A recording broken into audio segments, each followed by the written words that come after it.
So the front serviceability, right? We talked about that. We talked about the tiles being up front and heat dissipation from the front.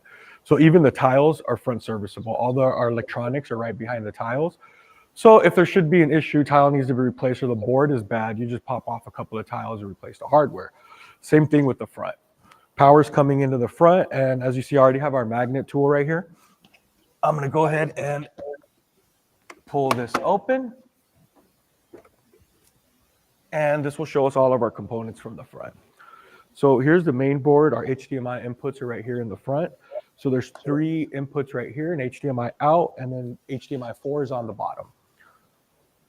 All of our RJ45 cables carrying the signal are coming straight out. Everything, again, like we talked about, that simple kit option, everything's labeled, all the signals going up. So even during installation, again, there's no guessing what cables go where.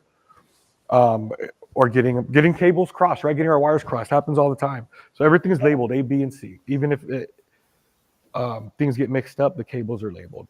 RS-232 LAN control board is separate right there. Again, right here, I don't know if the camera can zoom in. We have ports for the cables to be hidden. It's just like our installation here. Everything's hidden, super easily accessible.